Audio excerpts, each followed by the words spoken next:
Ok, bonjour à tous.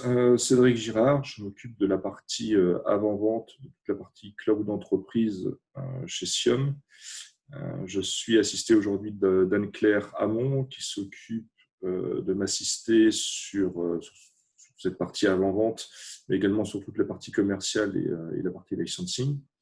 L'objectif d'aujourd'hui est de vous présenter un composant qui s'appelle Nutanix Calm et qui répond à une problématique qui est aujourd'hui comment on gère nos applications dans les data centers. Typiquement, automatiser, gérer ces applications, donc, on sait le faire de manière traditionnelle, mais comment aujourd'hui on peut faire mieux? L'idée, tout simplement, dans la suite de nos webinars que l'on a vu dans les semaines précédentes et les jours précédents, on a parlé donc de machines virtuelles, on a parlé de containers, on a parlé de stockage de fichiers, on a parlé également de bases de données et de postes de travail. Donc, on va parler aujourd'hui plus précisément de la partie automatisation et orchestration au travers d'un composant qui s'appelle Nutanix Calm. Alors, Nutanix Calm, ça veut dire quoi? Ça veut dire Cycle Application Life Management ou gestion de vie du cycle des applications. Pour rappel, aujourd'hui, comment ça se passe donc chez Nutanix? Chez Nutanix, en fait, on apporte une dimension cloud d'entreprise à nos clients qui ont ce type d'infrastructure basée sur l'hyperconvergence, mais pas que. L'idée, encore une fois, cette approche cloud d'entreprise, c'est de reprendre un petit peu ce que font les grands acteurs aujourd'hui du cloud public, à savoir Google avec GCP, Amazon avec AWS, Microsoft avec Azure. Et si on reprend aujourd'hui ce besoin en termes de facilité, en termes d'innovation, c'est tout simplement un besoin qui se traduit au travers d'un portail end-user. Donc, vous avez une interface HTML, vous provisionnez vos environnements, alors que ce soit de l'AVM, que ce soit des instances de base de données et autres, et vous consommez des applications. Donc, l'idée, c'est d'avoir un portail unique et qui fait exactement de la même manière avec du Nutanix, sauf que vous avez la même chose chez vous, que ce soit chez vous sur site ou chez vous en data center. Vous avez un portail unique qui vous permet de tout gérer. L'intérêt aujourd'hui, c'est pourquoi on a besoin aujourd'hui de faciliter, d'automatiser, d'innover dans cette gestion d'applications. Tout simplement parce que des applications, on en a beaucoup. Aujourd'hui, un SI n'est pas fait que d'une seule application, mais de plusieurs. L'idée, encore une fois, c'est que lorsque vous installez ces applications, lorsque vous avez besoin de les maintenir, vous avez très généralement besoin de plusieurs personnes avec différentes casquettes, que ce soit sur la partie système et réseau, que ce soit sur la partie développement, que ce soit sur la partie sécurité, que ce soit sur la partie stockage et ainsi de suite. L'idée, c'est de bien prendre conscience qu'on a un savoir qui est fragmenté, pour lequel on peut avoir également une infrastructure en silo. Pourquoi? Parce que certaines applications peuvent être installées sur du matériel différent des autres, et ainsi de suite. Et pour couronner le tout, aujourd'hui, on a une approche avec du cloud hybride, à savoir qu'une partie des applications sont chez vous et pourquoi pas une partie de vos futures ou actuelles applications qui sont sur du cloud public. L'idée, tout simplement, c'est de se dire, voilà, et si j'arrivais aujourd'hui à faire en sorte d'automatiser toute cette gestion de vie des applications, donc que ce soit sur des architectures traditionnelles, sur des blocs Nutanix ou sur du cloud public, au travers d'un seul et même composant qui s'appelle Nutanix Calm. Alors, si on refait le point un petit peu sur ce qui se passe traditionnellement, vous avez aujourd'hui en fait des requêtes qui arrivent directement au service IT, qui émanent des autres services pour lesquels ils ont besoin de provisionner des applications, de les mettre à jour ou alors de les tester. Comment ça se passe? Tout simplement, une requête arrive au service IT et donc là, cette requête vient se greffer au fil du day-to-day, au fil de l'eau et des tâches journalières de cette équipe. L'idée, c'est que derrière, on priorise en fait cette requête par rapport à d'autres. Est-ce que c'est important ou non? Est-ce que c'est coûteux ou non en termes d'infrastructure? Est-ce que c'est possible également? Quel est le circuit de décision? Est-ce qu'on valide ou pas et comment on le priorise? Une fois qu'on a terminé toute cette étude, Après, il faut pouvoir provisionner ces environnements. Provisionner ces environnements, ça veut dire préparer les VM, préparer les OS, faire en sorte que d'un point de vue réseau, tout puisse communiquer ensemble. Est-ce qu'il faut de la base de données ou pas? Est-ce qu'il faut avoir des personnes spécialisées sur cette application pour pouvoir l'installer ou non? Et ainsi de suite. L'idée, c'est bien de retenir qu'il peut y avoir des jalons, des échéances qui peuvent faire en sorte qu'une simple requête peut potentiellement se traduire en nombre d'heures, en nombre de jours, voire en nombre de semaines par rapport à la demande initiale. Pour autant, derrière, on a une innovation qui aujourd'hui se traduit par comment je délivre mes applications, comment je délivre ces innovations à la vitesse du cloud.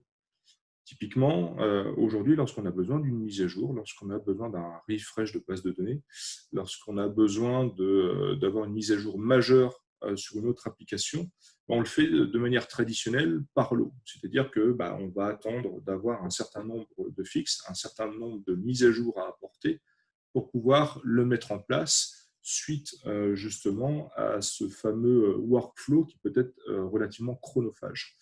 L'idée, c'est d'avoir en fait un modèle qui est beaucoup plus rapide et qui permet de mettre à jour beaucoup plus rapidement ces applications au travers de micro-mises à jour, mais pour lesquelles cela nécessite de maîtriser parfaitement en fait, l'environnement de l'application. Donc l'idée, encore une fois, c'est d'augmenter le nombre d'itérations de ces mises à jour, de le faire le plus simplement du monde par une maîtrise qui est complète. Pour aller vers où? Pour aller vers une automatisation en un clic. C'est le gros point fort de chez Nutanix aujourd'hui. Mais si on reprend le même schéma précédemment, donc on a une requête qui arrive directement à l'équipe IT. L'idée, c'est tout simplement que cette requête se traduit au travers d'un marketplace. Donc, on accède en fait à ce portail applicatif. Donc, on va voir comment aujourd'hui ce portail peut se traduire chez vous directement. Donc, ce fameux marketplace, tout comme on peut l'avoir sur un smartphone, et on va choisir nos applications et les actions que l'on va pouvoir lancer sur ces mêmes applications. L'idée, encore une fois, c'est de pouvoir automatiser et donc de provisionner, de gérer toutes ces VM, toute la couche applicative qui est dessus, avec la sécurité réseau et la sécurité de données qui va bien, en un clic. D'accord? Donc, tout simplement aujourd'hui, l'idée, c'est de faire en sorte d'avoir un portail en self-service qui vous permet de donner tout ou partie ou de déléguer tout ou partie, mais avec une maîtrise de la sécurité de ces tâches qui sont répétitives au travers de ce qu'on appelle des blueprints. Ces fameux blueprints qui sont des recettes de cuisine dont on va en parler juste après et qui se traduisent dans le monde de l'IT. L'idée, encore une fois, c'est de pouvoir le faire complètement de manière visuelle, mais également sur de l'IAC, donc de l'infrastructure as a code. On verra après comment on travaille dans ce contexte d'innovation continue. Mais l'idée, encore une fois, c'est tout simplement d'assurer cette gouvernance de ce portail, de ce marketplace, dans un contexte également de cloud hybride, pourquoi pas. Trois grandes lignes. On automatise tout, on responsabilise les gens. Alors, ça ne veut pas dire qu'on leur donne accès à tout, bien au contraire, mais les utilisateurs qui vous demandent aujourd'hui ces nouveaux besoins en termes d'application seront autonomes pour les gérer eux-mêmes sans vous monopoliser. Et surtout, on le fait de manière beaucoup plus sereine puisqu'on maîtrise l'entièreté de son SI jusqu'à la couche applicative.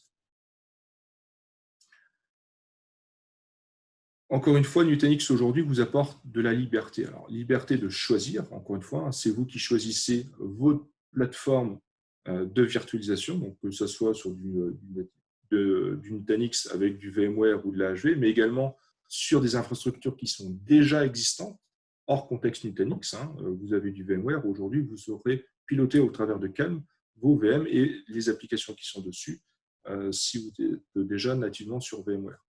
Mais l'idée, c'est que vous avez également cette même souplesse d'automatisation sur n'importe quel cloud public, Amazon, Azure, GCP, avec une gestion déjà préintégrée de toute la partie container et des pods sur des clusters Kubernetes, etc., etc. avec en plus une intégration, parce que l'écosystème est quand même relativement vaste, avec du ServiceNow, du Jenkins, etc., etc. Et s'il y a bien un schéma important à retenir sur cette présentation, c'est celui-ci.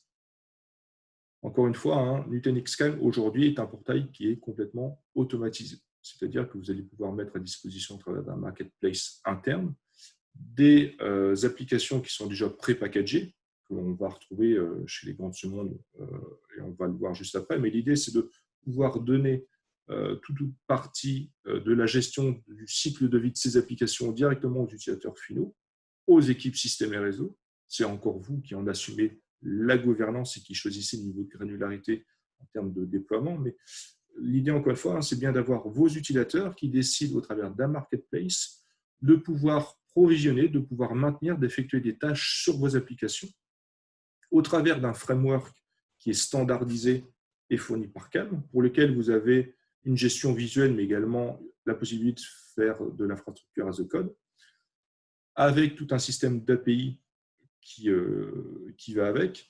Et l'idée, encore une fois, c'est de pouvoir distribuer ces applications, de les maintenir, de les gérer sur n'importe quelle cible. Donc, encore une fois, n'importe quelle cible aujourd'hui donc sur du VMware, même si ce n'est pas de l'infrastructure Nutanix qu'il y a derrière, sur de l'infra Nutanix, basé sur du VMware ou de la HV, et sur les trois grands acteurs du cloud public, qui sont Amazon, Azure et GCP. L'idée, encore une fois, c'est bien de repositionner aujourd'hui ce que fait Calm par rapport aux solutions qui sont déjà existantes. Alors, il faut voir aujourd'hui Calm comme complémentaire à certains outils, type Terraform, type Ansible, type Puppet, Chief, etc., etc.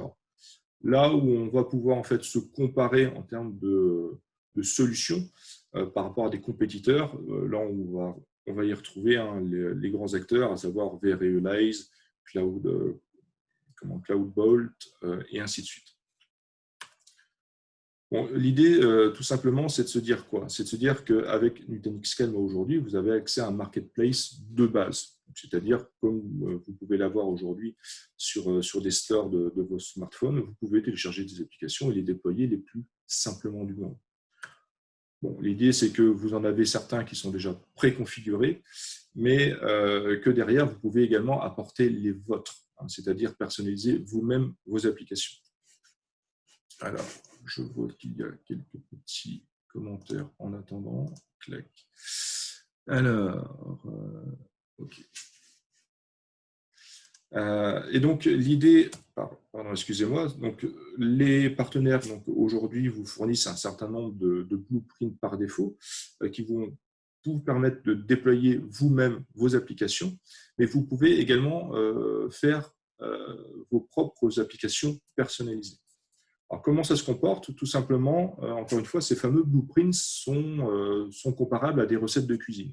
Lorsqu'on prend des recettes de cuisine, vous avez une liste de quoi? Des ingrédients, des ustensiles, vous avez également l'ordre dans lequel il faut préparer, etc., etc. Ces fameux blueprints font exactement la même chose, mais d'un point de vue IT, à savoir, j'ai besoin de tel VM avec telle configuration, dedans je vais y mettre telle application métier, telle connexion à tel VLAN, avec la partie données que l'on peut importer ou non par rapport à des sauvegardes. L'idée, c'est tout simplement de se dire, voilà, je prévois tout ce dont j'ai besoin, puis après, je fais en sorte que visuellement, je puisse chaîner toutes ces opérations, qu'elles soient répétitives ou non. Je pense qu'il est plus opportun de vous montrer directement ce qu'il se passe dans l'interface, puisque un exemple vaut mieux que des belles présentations. Alors, je me connecte sur ma plateforme de démo et je vais vous montrer ce que c'est. Donc là, je vais me connecter à Prism Central. Donc, Prism Central, pour rappel, c'est la console qui va vous permettre de gérer l'entièreté de votre SI, pour lequel vous pouvez gérer la totalité de vos clusters. L'idée, une fois que vous avez accès à Prism Central, vous avez accès directement aux composants Nutanix Calm. Et Nutanix Calm, encore une fois, est fait de quoi? Est fait de projets qui vont pouvoir contenir plusieurs blueprints. L'idée, encore une fois, ces fameux blueprints, c'est quoi? Alors, je vous ai préparé un petit blueprint qu'on va étudier d'un peu plus près. L'idée, c'est que dans ce blueprint-là, on va pouvoir déployer une ou plusieurs VM Apache avec un système de HA proxy pour la partie redondance. Et ces fameux serveurs Apache vont se connecter à un serveur MySQL. Donc, l'idée aujourd'hui, c'est de pouvoir incrémenter ou décrémenter ce nombre de serveurs Apache, puisque on est dans une approche cloud. Donc, l'idée, c'est de chaîner en fait tout ce savoir-faire en termes de déploiement. On a ici 3 typologies de VM. Si je prends par exemple mon serveur de base de données, qu'est-ce que je vais y retrouver? Je vais y retrouver son nom, je vais y retrouver ici une image basée sur un vDisk, un template, sur lequel on va avoir un CentOS qui va être complètement vierge. Je vais y retrouver ici le nombre de vCPU, le nombre de cœurs, la quantité de RAM, la petite partie Cloud Init qui est l'équivalent du syspremp sur la partie Windows Server. Je peux également lui affecter des catégories pour lesquelles ces catégories seront affectées à des stratégies de sécurité réseau que vous pourrez voir jeudi après-midi sur un composant et une présentation de Nutanix Flow qui vous permet en fait qui vous permet de faire du firewalling entre vos VM et directement géré au niveau de l'hyperviseur. Sur cette même VM, on va y positionner une carte réseau connectée directement à un VLAN. On fait en sorte ici de pouvoir vérifier que cet OS est bien up et que l'on puisse s'y connecter au travers d'un système de credential pour lequel, ici, je vais vérifier que via une authentification de clé SSH, je puisse bien me connecter à cet OS-là. Donc, on pré-remplit des credentials, puis après, on vérifie que la connexion se passe bien. On a fait l'enveloppe de la VM, donc on a créé la VM, on a installé un OS dessus, et derrière, on va installer la partie applicative. Et dans la partie applicative, qu'est-ce que je vais y retrouver? Donc là, je suis sur un OS Linux, donc je vais y retrouver une suite de commandes shell, tout simplement. Donc, encore une fois, dès lors que c'est shellisable ou PowerShellisable, on est capable d'installer de l'application et de la gérer. Donc, tout ça, c'est déjà préparamétré, je suis content, et je fais pareillement sur la partie Apache. Donc, Apache, même chose, des VM sous Linux, je me base sur la même image de vDisk.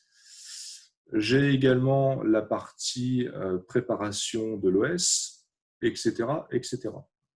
À la différence que sur la partie package, je vais avoir des commandes qui sont différentes, puisque je n'installe pas du MySQL, mais j'installe de l'Apache. Encore une fois, tout ça, c'est juste une suite de commandes basées sur du shell. La différence aujourd'hui avec de l'Apache, c'est que potentiellement, je peux avoir plusieurs instances de cette même VM. Donc, l'idée, c'est tout simplement de se dire, voilà, mes instances de VM Apache, je vais pouvoir les indexer au travers d'une variable. Okay. L'idée, c'est tout simplement de se dire de pouvoir assumer un quota, donc de nombre minimum de serveurs, mais aussi un nombre maximum de ces VM-là. Parallèlement à ça, je vais provisionner un serveur de HA proxy, donc encore une fois, même chose. Je configure ma VM avec les prérequis qui me sont propres. D'un point de vue package, là, je suis un petit peu plus cossu puisque le HA proxy nécessite un petit peu plus de paramétrage. Pour autant, tout ça, c'est automatisé. Okay. Et une fois que tout ça c'est terminé, je vais vouloir lancer en fait le déploiement de mon application. Donc, je vais le faire de suite. Donc, je vais l'appeler, il est quelle heure? Il est 10h23. Allez, 10h23. Donc ici, je vais pouvoir renseigner quelques variables qui sont propres à mon projet. Notamment, je souhaite personnaliser le mot de passe que je vais assigner à mon serveur MySQL.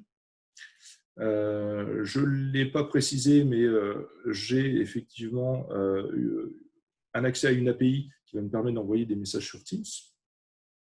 Et je vais lancer le déploiement de mon application. Donc, qu'est-ce qui se passe? Nutanix va en fait assimiler et compiler toute cette recette de cuisine pour décorréler toutes les tâches qui vont avec.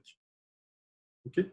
Donc, pendant le temps que tout ça se fasse, Je vais continuer la petite présentation. Je vais juste compléter le fait que, au travers de ce blueprint-là, notamment dans la partie installation, j'installe la partie MySQL, mais également à la fin, je souhaite faire en sorte d'envoyer un petit message sur Teams pour me donner l'URL d'accès à mon application. Je reviens sur ma présentation. Donc, une fois qu'on a paramétré ce blueprint, donc on l'a lancé, on va voir ce qui va se passer en attendant que la présentation se suive. L'idée, c'est de pouvoir assumer également la gouvernance de ce marketplace. Donc, l'idée, c'est de se baser donc, sur du airbag, donc sur du role base access, sur l'entièreté de ce marketplace à des niveaux qui sont granulaires.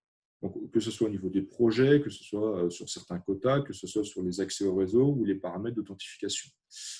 L'intérêt également, c'est qu'on est capable d'auditer, de tracer tout ce qui va se passer sur ces applications et de pouvoir en faire un showback, à savoir d'estimer le coût de mon application sur mon infrastructure, que ce soit on-premise ou que ce soit sur du cloud public. Sur la partie des rôles, on a une granularité donc sur la partie opérateur, sur la partie consommateur, développeur et administrateur sur différents niveaux. L'idée, encore une fois, c'est qu'on est relativement granulaire en fonction du besoin. L'idée, si on prend un use case, c'est tout simplement de se dire, voilà, aujourd'hui, j'ai besoin de provisionner une application. Donc, je la choisis dans mon marketplace, donc qu'elle soit déjà préparamétrée ou personnalisée par mes soins. Je revois un petit peu le contenu de cette application sur lequel je vais pouvoir lancer avec de la personnalisation type les mots de passe MySQL dont je viens de paramétrer dans le précédent exemple, mais également de pouvoir faire le suivi de cette application-là sur différents critères en termes de statistiques au niveau du coût. Donc, je suis capable d'assumer des coûts on-premise avec un coût au vCPU, un coût à la RAM et un coût sur le stockage. Donc, je suis capable d'apporter cette valeur ajoutée-là, mais également d'avoir une vue d'ensemble sur le nombre de VM qui sont provisionnés pour cette même application. L'idée, encore une fois, derrière, c'est de pouvoir gérer au travers de ce déploiement d'applications des tâches de mise à jour qui sont préparamétrées. Typiquement, si j'ai besoin de faire un refresh d'une base de données, je le conçois directement dans mon application et je donne cette possibilité d'exécution à un opérateur qui n'en a pas forcément les compétences, mais qui en a le privilège. Deuxième cas d'usage qu'on va retrouver avec Calm, c'est sur la partie ServiceNow. Alors, c'est plus pour les grosses structures, mais ServiceNow aujourd'hui permet, au travers d'un portail, tout simplement de pouvoir provisionner de la VM au travers d'un marketplace propre à ServiceNow. Donc, ServiceNow aujourd'hui, et pour rappel, est licencié à la requête. Donc, plus vous faites de requêtes dans ServiceNow, plus vous êtes facturé. L'idée, c'est tout simplement de se dire, voilà, peut-être que toute partie de ces requêtes sont aujourd'hui gérables directement dans Calm. Et donc, on est capable d'automatiser tout ce flux qui est maîtrisé par Calm directement dans Calm et non plus dans ServiceNow. Et donc, d'économiser sur ce système de requêtes, puisqu'on va être moins consommateur de ServiceNow et plus de Nutanix Calm. Bon, je passe rapidement là-dessus. Autre cas d'usage, c'est également, comme je le précisais précédemment, c'est OK, aujourd'hui, moi j'ai mes applications qui sont personnalisées. J'ai ma personne qui a développé mon blueprint aujourd'hui, qui l'a créé, qui l'a testé, qui est capable de le mettre à jour. Pour autant, une fois que ça s'est fait, celui qui va consommer l'application, c'est peut-être un développeur, par exemple. Donc, ce développeur, lui, au travers du marketplace, va pouvoir consommer cette application et peut-être qu'après, derrière, un opérateur de cette même application va avoir besoin d'effectuer des tâches qui sont répétitives. Upgrade, scale, backup, tout ça, c'est des exemples, on peut aller beaucoup plus loin. Encore une fois, du moment que ça soit shellisable ou PowerShellisable, on est capable de déléguer ces opérations toujours sur ce même marketplace. Donc, avec ces fameux blueprints, pour lesquels on est capable visuellement de donner du sens et surtout du choix en termes de cible de déploiement. Typiquement, on peut avoir des applications qui ont plus d'intérêt à être déployées sur du cloud public et d'autres sur du cloud privé parce que excessivement moins cher. Encore une fois, hein, aujourd'hui, ça coûte plus cher de dormir à l'hôtel que de dormir chez soi. L'idée pour le déploiement des applications est aussi vraie si pour autant l'environnement du cloud public n'est pas forcément opportun en termes de coût. Bon, l'idée, encore une fois, c'est d'apporter visuellement du sens et surtout du bon sens au déploiement. Le blueprint que je viens de vous montrer aujourd'hui, je ne l'ai pas orchestré. Je n'ai pas dit dans quel sens il fallait que les VM soient déployés. Pour autant, on va le voir dans le schéma. Il y a des choses qui sont faites en amont parce que derrière, le blueprint est fait de telle sorte qu'on a besoin de prioriser et d'orchestrer manuellement sans calme ce type de besoin. On va le voir un petit peu plus précisément dans la suite. Et l'idée, encore une fois, c'est qu'on se base sur tout ce qui est Shell et PowerShell. Shell et PowerShell, mais on est également capable de faire appel à des API via des tâches avec le protocole HTTP. Je passe rapidement dessus. L'idée, c'est qu'on est capable d'auditer de bout en bout tout ce qui se passe dans l'application. D'accord ? Et surtout, qui le fait, en exportant les logs et ainsi de suite. Bon, je passe rapidement dessus. On est capable donc de faire du showback, donc du costing sur des environnements qui sont on-premise. On est capable également de pouvoir apporter des quotas. Donc des quotas et de se dire, ben voilà, tel environnement applicatif ou pour tel user, je les autorise uniquement à travailler avec un maximum de temps de vCPU, de temps de RAM et de temps de disque, pour être sûr que derrière, il n'y ait pas forcément d'abus. Donc ces systèmes de quotas donc, sont applicables soit propres à un cluster, soit propres à un projet, soit de manière globale.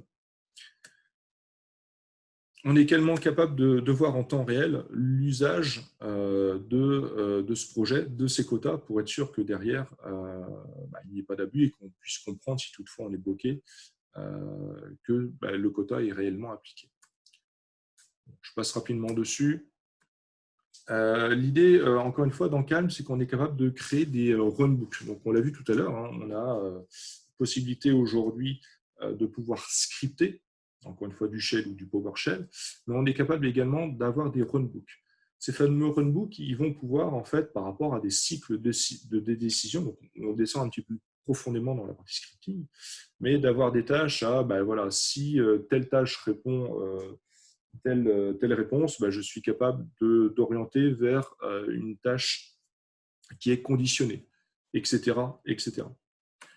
L'idée, c'est qu'on est capable de le faire au travers plusieurs VM, au travers de plusieurs data centers, de pouvoir patcher ou non si besoin, et de pouvoir faire de la même manière. Donc là, on le fait visuellement, on est capable de le faire également sur du mode DSL, donc c'est une des nouvelles fonctionnalités de Calm, où on est capable de tout faire avec du code ou des commandes.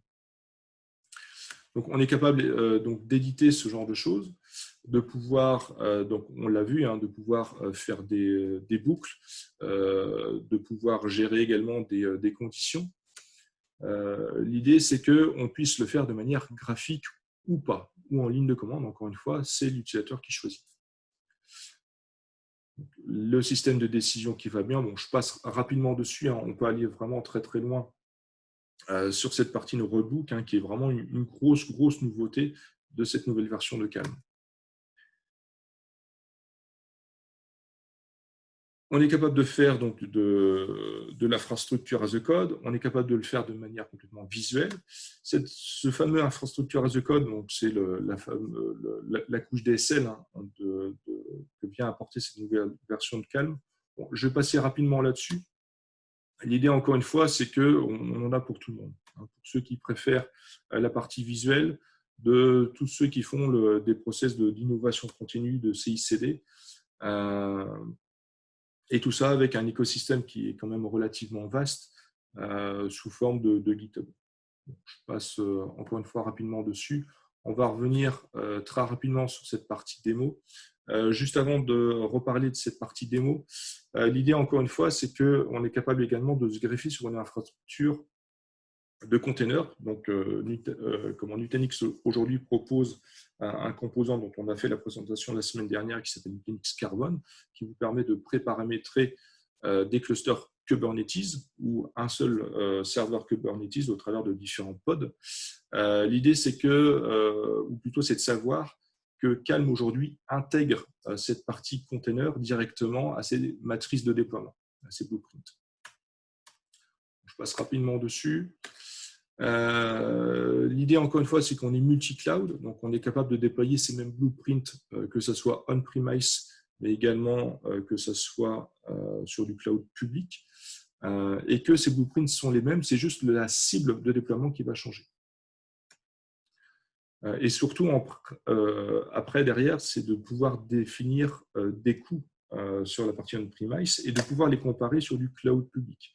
Si vous souhaitez travailler sur l'estimation de coûts avec Nutanix Calm sur du cloud public, il y a un composant qui s'appelle Nutanix Beam qui va vous permettre en fait de faire de l'optimisation et de la détermination de coûts d'usage sur vos systèmes applicatifs qui sont, encore une fois, chez Azure, chez Google ou chez AWS.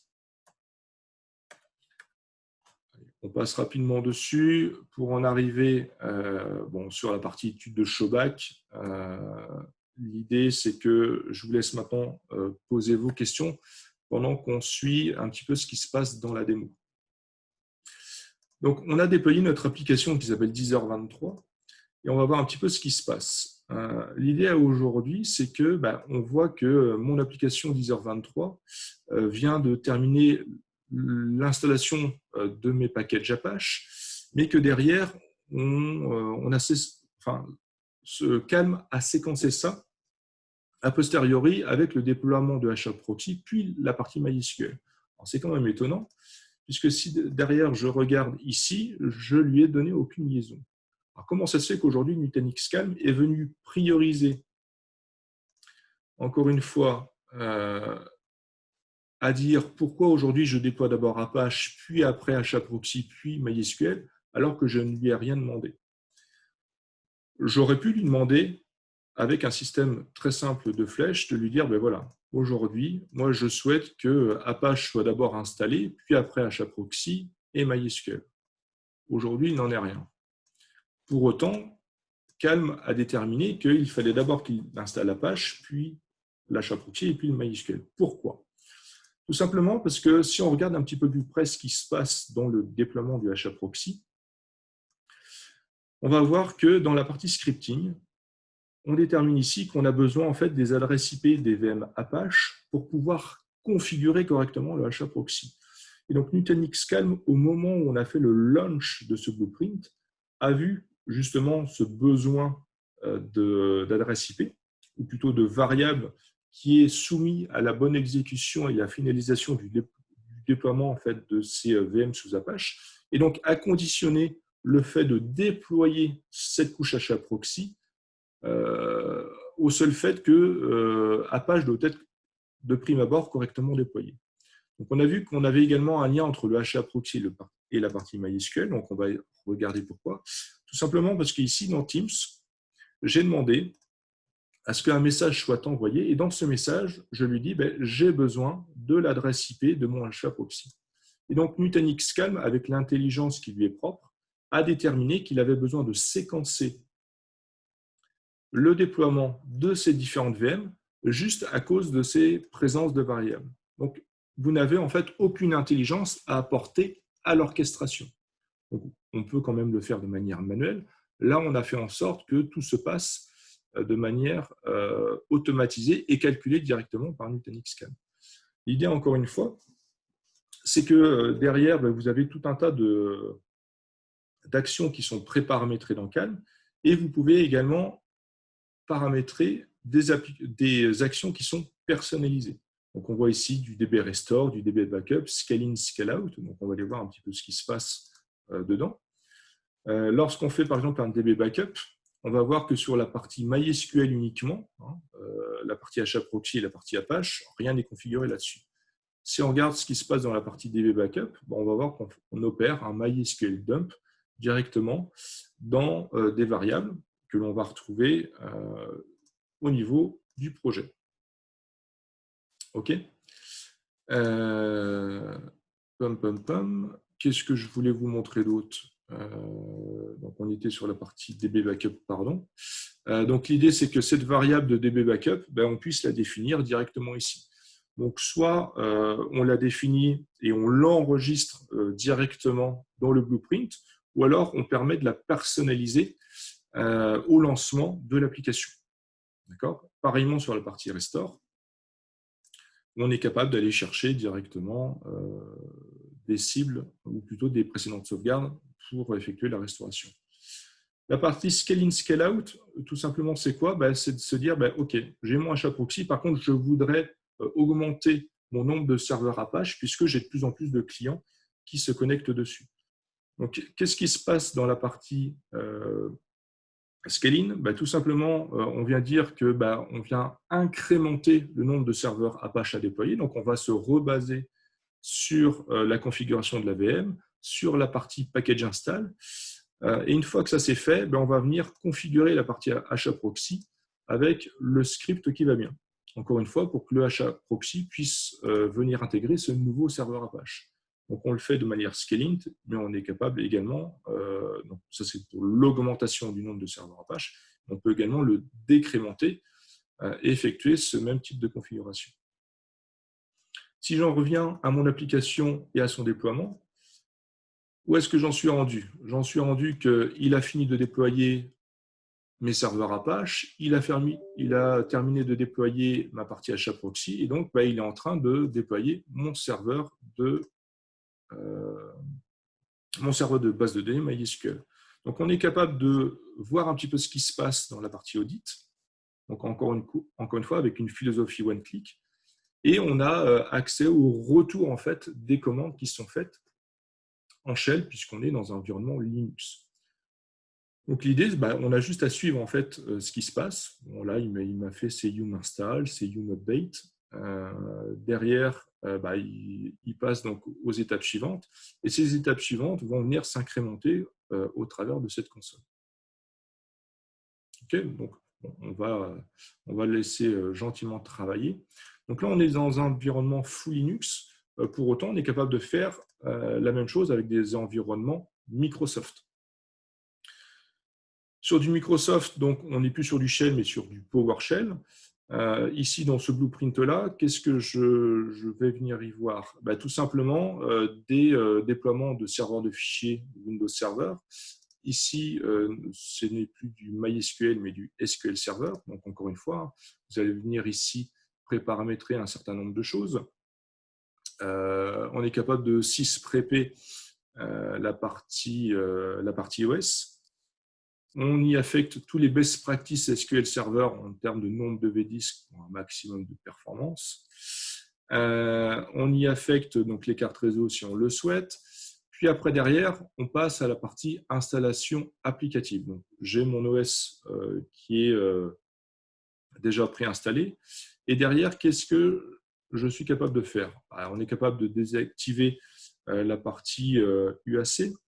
On est capable de rebooter le serveur, d'attendre 30 secondes, de faire en sorte derrière de joindre le domaine avec les credentials qui sont initialement préparamétrés dans cette section-là. On est capable, une fois que la jonction domaine est faite, de rebooter, d'initialiser les vdisks supplémentaires. On est capable également d'installer la couche SQL. Donc là, encore une fois, on repart from scratch. Donc, on monte l'ISO qui va bien. On lance une installation silencieuse en partant du setup qui est le binaire de votre version d'SQL, avec le petit paramétrage qui va bien en PowerShell. Une fois que c'est fait, on désactive la partie firewall au travers d'un script, encore une fois PowerShell. Puis, derrière, on est capable d'envoyer un message sur Teams pour dire que tout s'est bien passé. On est donc, enfin, vous le comprenez bien, hein, on est vraiment dans les deux mondes, Linux Windows Server ou tout ce qui est également PowerShellisable. Donc, on peut faire de l'AVM avec des OS clients si on le souhaite. L'idée, encore une fois, c'est que vous avez au travers du Nutanix Scan la possibilité de visualiser ce qui se passe dans le déploiement de vos applications, mais également de pouvoir lancer des actions a posteriori de son déploiement. Donc, si je regarde un petit peu ce qu'il en est aujourd'hui sur mon package MySQL, je suis via le système d'audit. Donc, il est toujours en train de faire son update. Donc là, typiquement, on est soumis, puisqu'on va sur des repos qui sont sur Internet aujourd'hui, au débit et au délai de réponse de ces fameux repos. Si on regarde un petit peu ce qui se passe dans la section audit, donc on est capable de savoir quand chaque étape a commencé. Si toutefois il y avait du rouge, on tomberait en erreur directement. Et on est capable toujours, avec cette philosophie one-click, d'avoir les mêmes vues. Donc là, on commence à installer le serveur MySQL, toujours en mode installation silencieuse et toujours en mode scripté. Donc encore une fois, on a juste à attendre que le déploiement s'opère. Si je vais voir un petit peu ce qui se passe d'un point de vue déploiement, donc je vais aller sur le cluster qui est visé sur ce déploiement-là.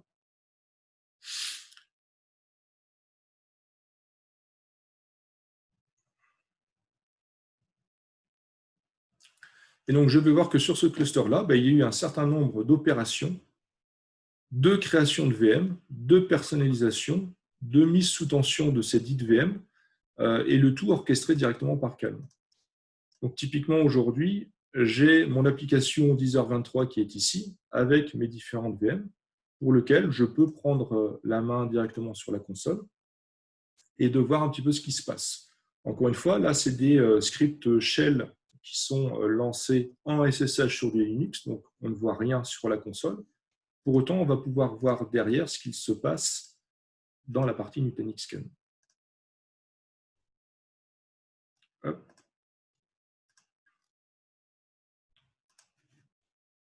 OK. Je vous invite à poser des questions. Alors, je vais pas regarder s'il y en avait quelques-unes. Non, pas encore. Est-ce que vous avez des questions qui viennent le temps que le blueprint s'exécute? Alors, n'hésitez pas. Alors Cédric, est-ce que tu souhaites qu'on lance un petit sondage pour ouvrir la discussion du coup?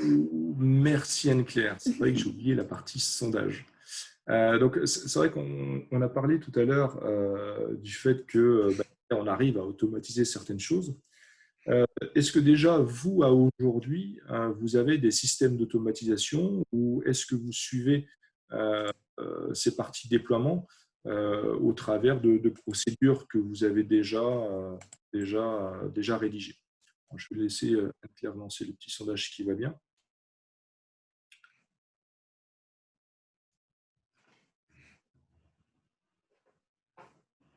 Alors, vous avez juste à cliquer sur les réponses.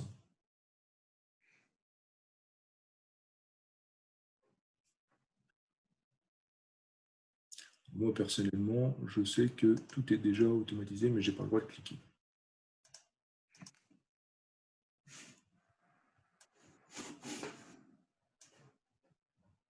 Est-ce que vous voyez la partie sondage? Alors je pense que tout le monde a répondu. Je ne sais pas si tu vois toi les résultats, Cédric, ou pas. Alors non, je n'ai pas la possibilité de voir les résultats. Je te laisse Alors donc, indiquer. du coup, sur la question, utilisez-vous des procédures d'installation et de maintenance pour vos applications? Donc on a 60% de oui, 20% de non et 20% de tout est déjà automatisé. D'accord, ok. Donc, l'idée, encore une fois, au travers de ce sondage-là, c'est tout simplement de savoir que sur cette partie installation des applications, on est capable de transposer ça du moment que ça soit scriptable, donc avec du PowerShell ou du Shell, directement sur Nutanix Calm. Et donc, sur quel type d'environnement travaillez-vous? Donc, encore une fois, petit sondage, est-ce que vous travaillez uniquement chez vous en data center avec la partie on-premise ou est-ce que vous utilisez aujourd'hui du cloud public?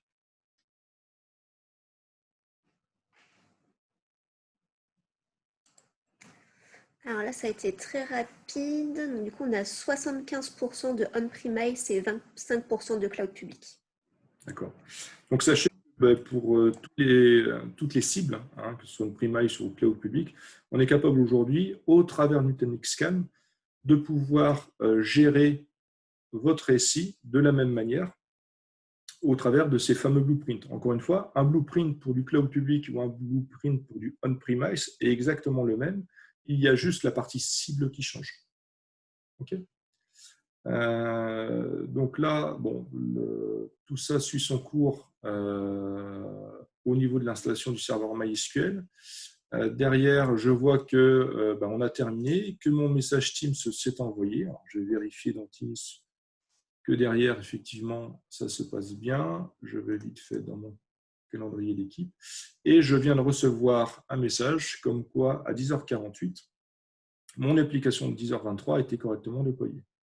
Je vais donc prendre le lien qui m'a été donné. J'aurais pu pousser l'exercice à mettre un petit bouton cliquable. L'idée, c'est juste de bien vérifier que derrière, mon application est effectivement déployée. Okay. Je vous le disais tout à l'heure, cloud public, cloud privé, il suffit juste de prendre aujourd'hui dans ces fameux marketplaces. Donc aujourd'hui, il y a tout un tas de blueprints qui sont mis à disposition par défaut. L'idée, c'est d'avoir votre propre marketplace qui vous est personnalisé et qui est propre à l'entreprise et de pouvoir se dire, voilà, je voudrais utiliser celui-ci. Je vais l'appeler aujourd'hui Siom 2020-0630. Je vais sélectionner mon projet démo. Je clone ce fameux blueprint qui est lié en fait à un projet, qui est ni plus ni moins qu'un environnement. Et donc, une fois que ce blueprint est cloné, je vais pouvoir le personnaliser. Donc, on va voir que dans cette personnalisation, en fonction de la cible, on va avoir potentiellement du paramétrage différent sur du cloud public ou sur de l'on-premise. L'idée, c'est juste de vous montrer un petit peu comment ça s'opère.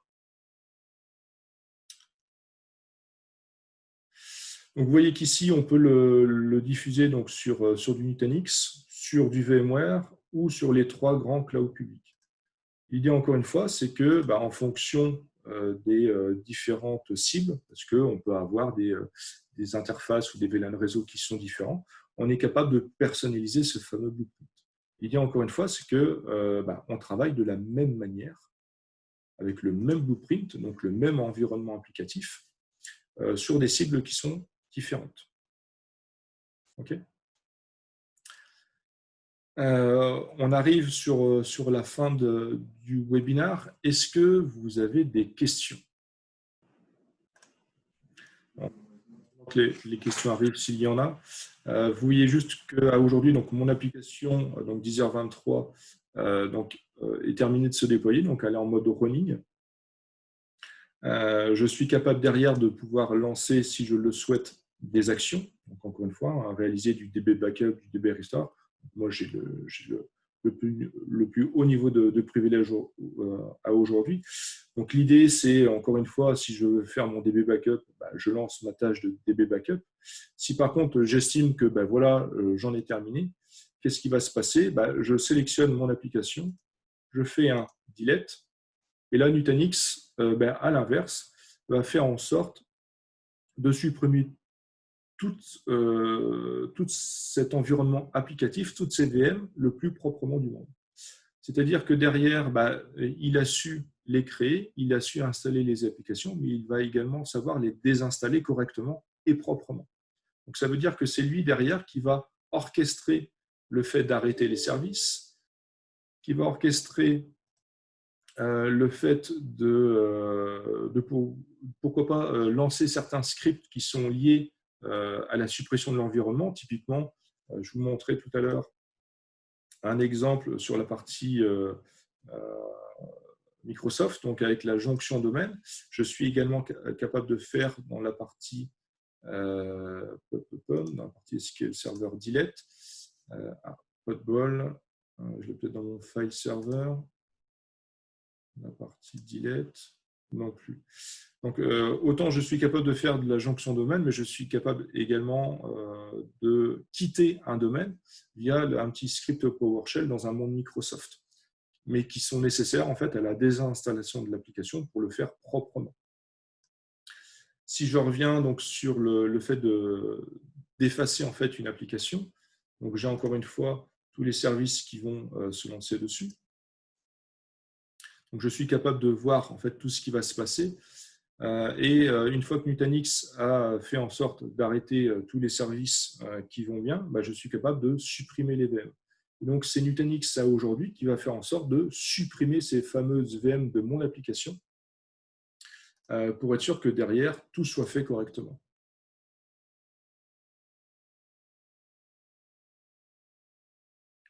OK ? Est-ce que vous avez des questions ou toujours pas ? N'hésitez pas à lever les mains ou à intervenir si vous le souhaitez. Bon, écoutez, s'il n'y a pas d'autres questions, il ne me reste plus qu'à vous remercier pour votre participation. Sachez qu'Anne-Claire et moi sommes à votre disposition par mail notamment ou par téléphone si vous avez besoin d'échanger sur d'autres sujets ou autour de Nutanix Calm. Sachez que pour les anciens clients Nutanix, il y a un petit peu plus d'1 an maintenant, Nutanix Calm est directement offert à hauteur des 25 premières VM gérées et que pour les nouveaux clients, donc ça se traduit par un petit package de 25 VM qui sont additionnables. Mais l'idée, c'est de pouvoir commencer sagement avec un petit nombre de VM et savoir comment on peut vous aider après derrière dans vos projets. Écoutez, merci encore à tous pour votre participation et écoutez, je vous dis à très bientôt.